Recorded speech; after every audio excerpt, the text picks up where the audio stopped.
My sister smiled as she shoved a fistful of red velvet cake directly into my face.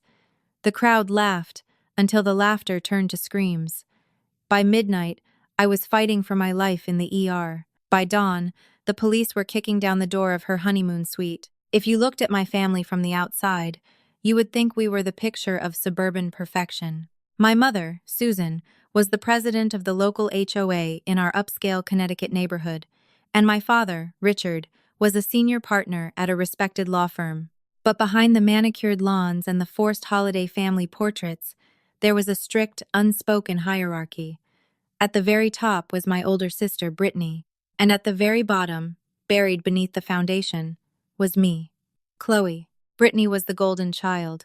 She was a former pageant queen, a cheerleader, and a master manipulator who could cry on command to get out of anything. I was the quiet one, the bookworm, the daughter who was constantly reminded by our mother that I could be just as pretty as your sister if you actually tried. Brittany didn't just dislike me, she resented my mere existence. To her, I was an ugly accessory she was forced to drag around. When Brittany announced her engagement to Derek Lawson, a wealthy investment banker she'd met at a charity gala, the entire house turned into a bridal war zone. Derek was handsome, charming, and completely oblivious to the monster he was marrying. He thought Brittany's passive-aggressive jabs at me were just sisters being sisters. He had no idea that when he wasn't looking, her perfectly glossed lips curled into a sneer every time I entered the room. The nightmare truly began when Brittany asked me to be her maid of honor. I knew it was a trap.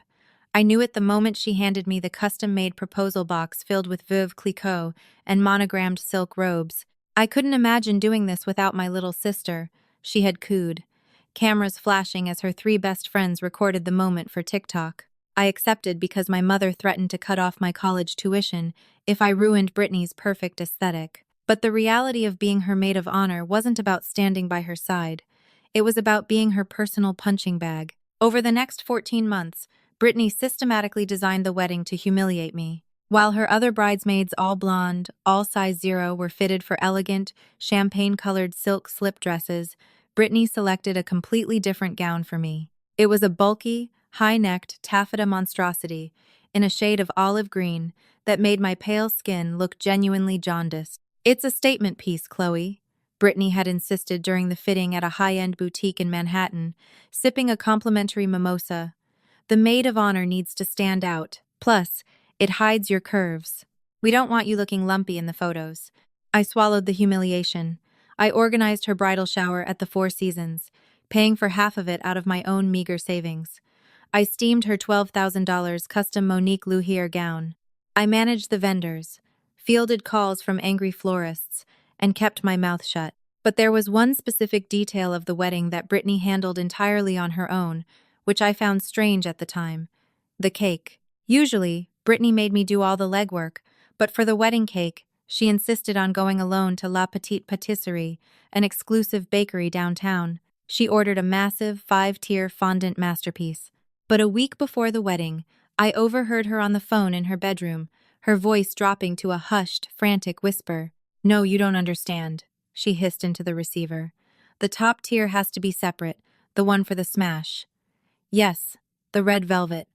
I'll bring the special additive to you on Wednesday. Just mix it into the batter of the top tier only.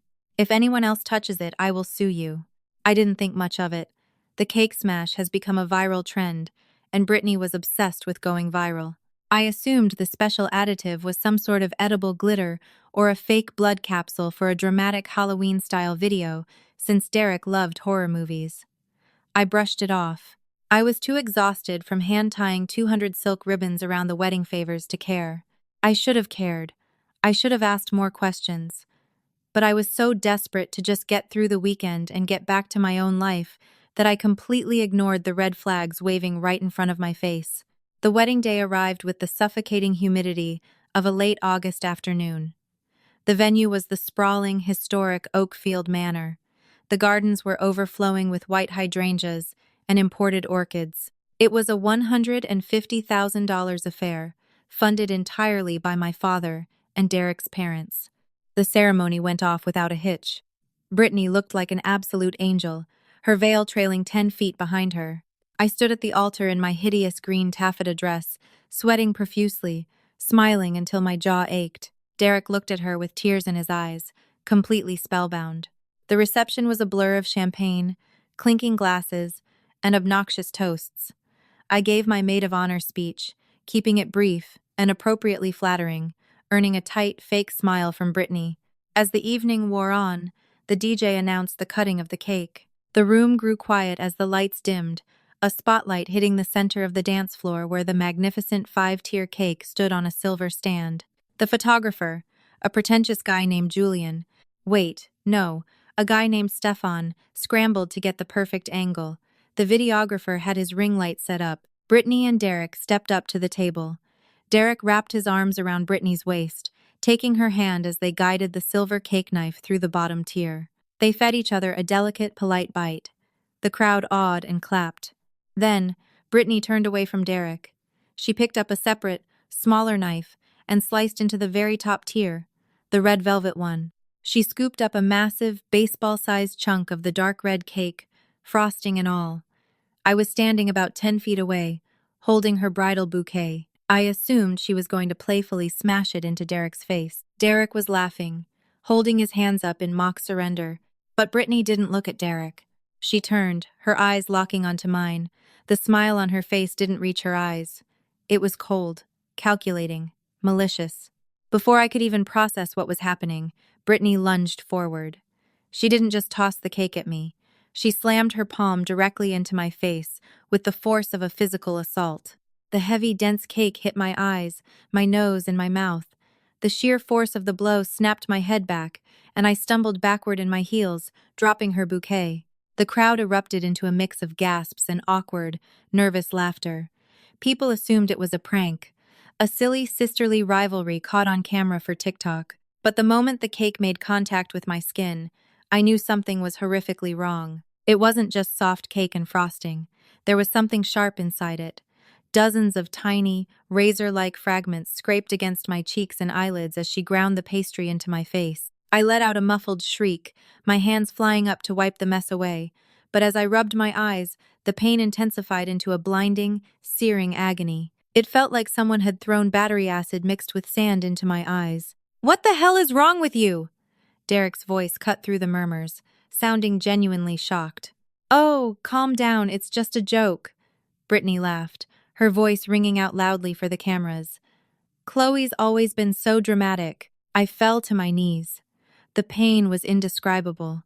Blood began to mix with the red velvet crumbs on my hands. But worse than the cuts on my face was the sudden, terrifying constriction in my throat. I have a severe anaphylactic allergy to walnut oil. It's not just a mild reaction, it's a death sentence. My entire family knows this.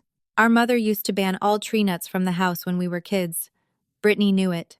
As I gasped for air, a sharp, burning hives-like rash exploded across my neck and chest. My airway began to swell, shut instantly. I couldn't breathe. I couldn't see. I was suffocating in the middle of a crowded ballroom. "She's bleeding!" I heard my Aunt Carol scream from the front table. "Susan, she's bleeding! Call 911!" The music cut off. The awkward laughter died instantly. "Stop it, Chloe!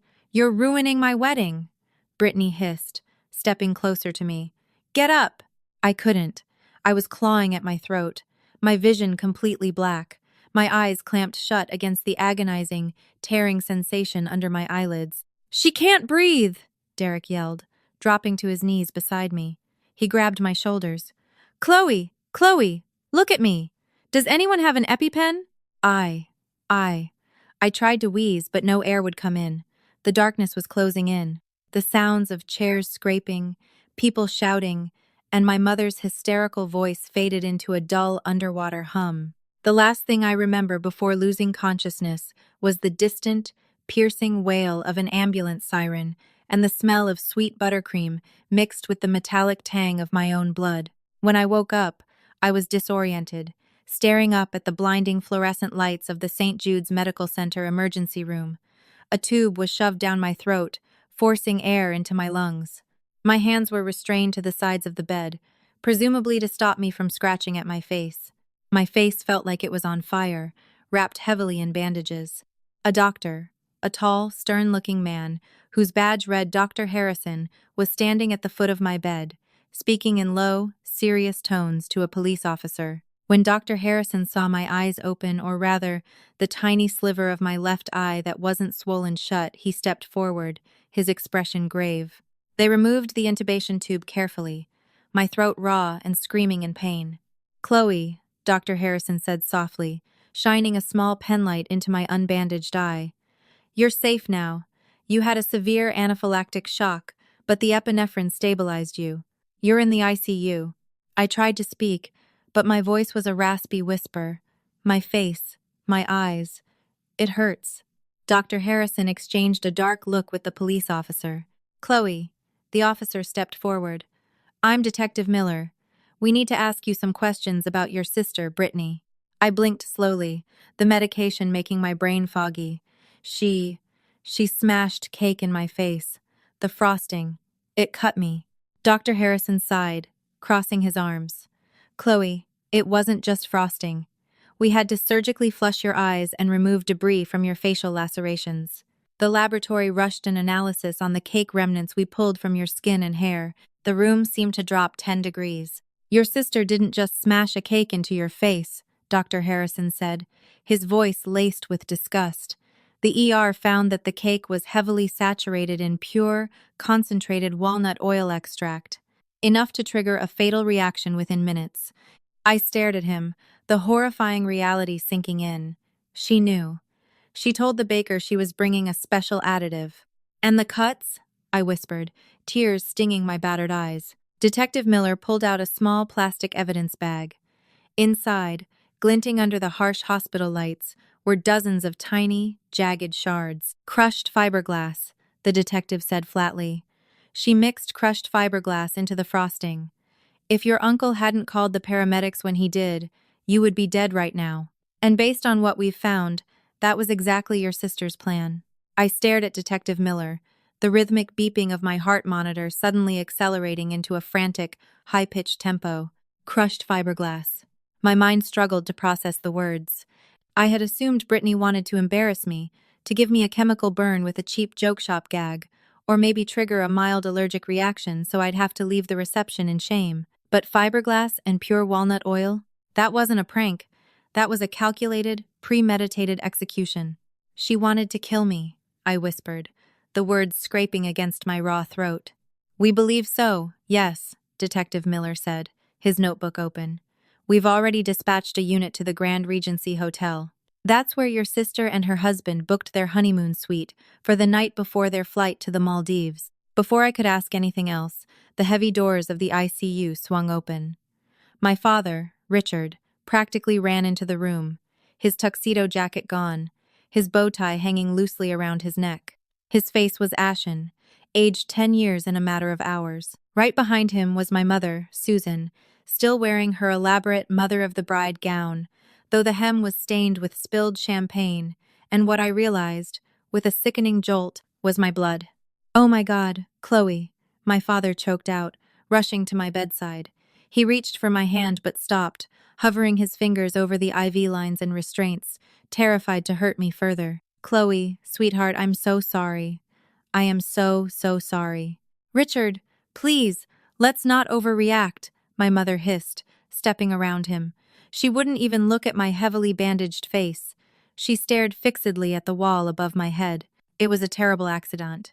The baker must have cross-contaminated the cake with nuts, and the shards, well, maybe they were structural supports for the fondant, plastic dowels that shattered. "We can sue the bakery."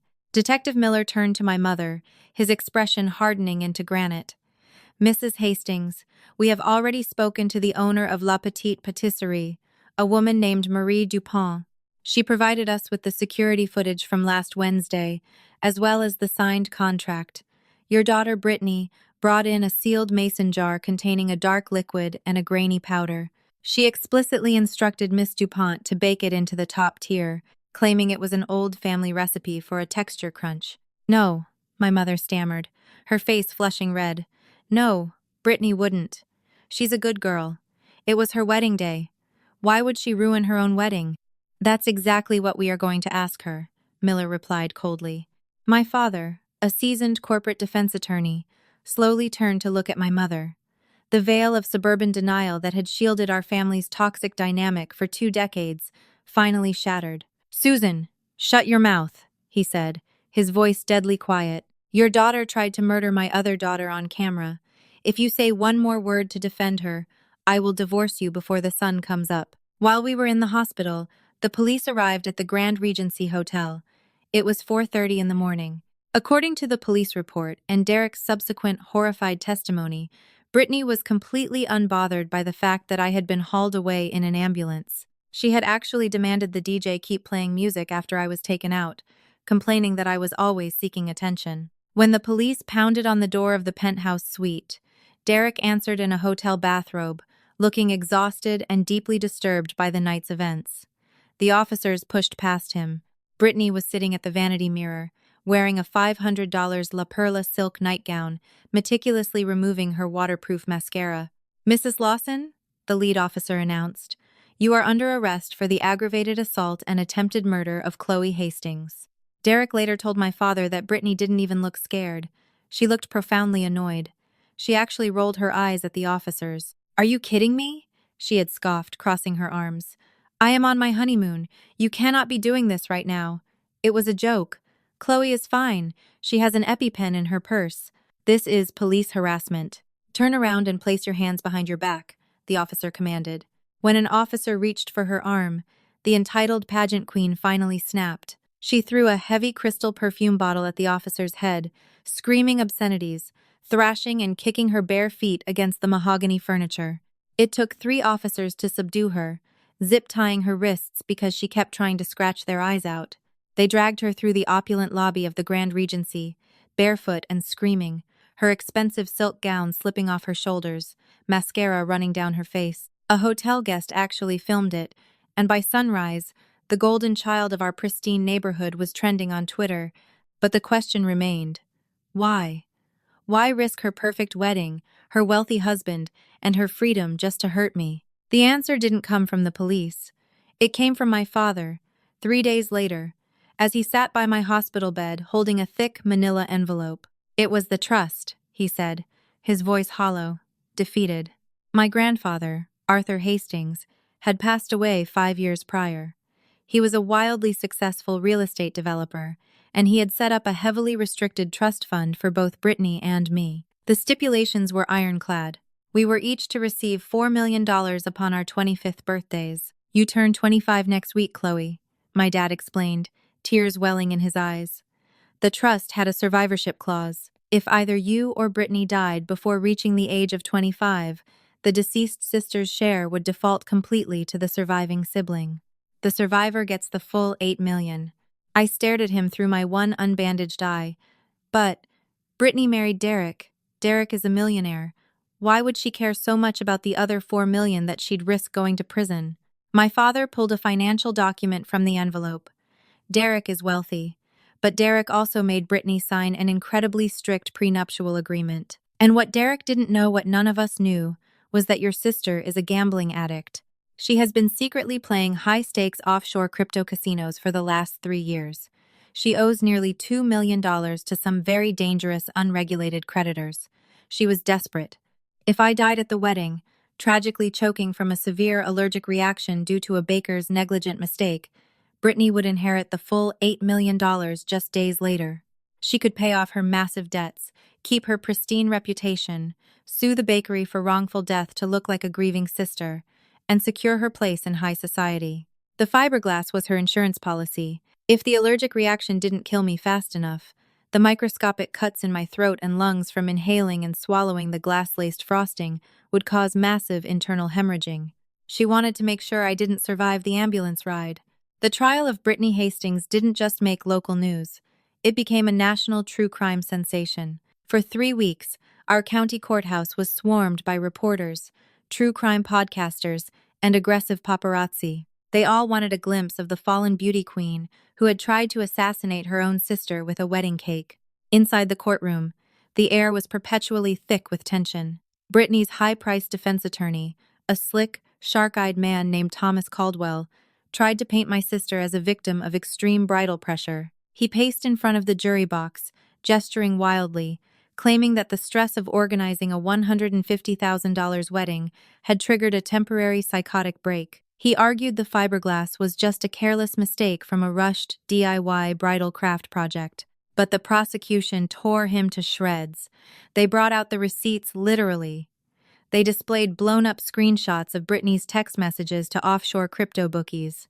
"I'll have the $2 million by September 1st, one text read, sent just 3 days before the wedding. "Trust me, a massive family windfall is coming." Then, they brought out the baker, Marie Dupont. She testified with a thick French accent about the sinister mason jar Britney had practically shoved into her hands. The final nail in the coffin was the chemical analysis of the cake, presented by Dr. Harrison. Hearing him describe the lethal concentration of the walnut oil extract made the jury visibly recoil in their seats. When it was my turn to testify, the courtroom fell dead silent. Walking up to the witness stand was the hardest thing I have ever done. My physical recovery was far from over. I wore specialized dark lenses because the harsh surgical lights and camera flashes triggered blinding migraines, a permanent gift from the glass shards that had embedded into my corneas. Faint, pale pink scars, spiderwebbed across my cheeks and the bridge of my nose. I sat in the heavy oak chair and finally looked at my sister. Britney was seated at the defense table in a shapeless, drab beige county jumpsuit. Her signature blonde extensions had been confiscated, leaving her natural hair thin and dull. Her spray tan had completely faded, revealing the pale, terrified reality underneath. Yet, when our eyes met, I didn't see an ounce of remorse. I saw a furious, cornered animal. She was angry that she had been caught, not that she had almost killed me. Derek took the stand the next day. He had filed for a swift annulment the very morning after the wedding, citing criminal fraud. He wouldn't even look in Britney's direction. His voice shook with absolute disgust as he recounted how she had meticulously orchestrated the cake cutting, purposely positioning me under the videographer's brightest ring light so she could capture her triumph in high definition. The jury didn't even need to order lunch. They deliberated for exactly 3 hours and 12 minutes. When the foreman stood up and read the verdict, a collective gasp echoed through the gallery. Guilty on all counts: first-degree attempted murder, aggravated assault with a deadly weapon, and reckless endangerment. Judge Hamilton, a no-nonsense woman who looked utterly repulsed by my sister's vanity, didn't hold back during sentencing. She handed down a staggering 18 years in a maximum security state penitentiary, with absolutely no possibility of parole for the first 12 years.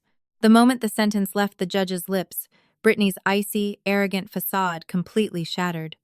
The golden child collapsed into her chair, unleashing a guttural, wailing scream. She thrashed against the bailiffs who came to handcuff her, crying out for our mother, begging her to fix it. It was a pathetic, terrifying display of a narcissist finally facing a consequence she couldn't manipulate her way out of. Our mother genuinely tried to fix it, draining her retirement accounts on frivolous appeals and exorbitant lawyers who just took her money and lost.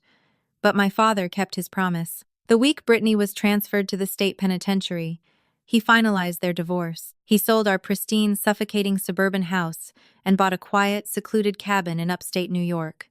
He visits me often, and we are slowly rebuilding our relationship, forgiving ourselves for the toxic dynamic we let fester for so long. I cut my mother out of my life completely. Last I heard, she moved into a cramped, dingy apartment just 2 miles from the prison walls. She visits Britney every single weekend, still living in the absolute delusion that her favorite daughter is just a misunderstood victim of a terrible accident. As for me, I turned 25 while still hooked up to heart monitors in that hospital bed. The day I was discharged, the $4 million from my grandfather's trust legally transferred into my name. The first thing I did was pay every cent of my medical bills. The second thing I did was pack a single suitcase, board a plane, and buy a beautiful, sun-drenched condo on the Oregon coast, putting 3,000 miles between me and Connecticut.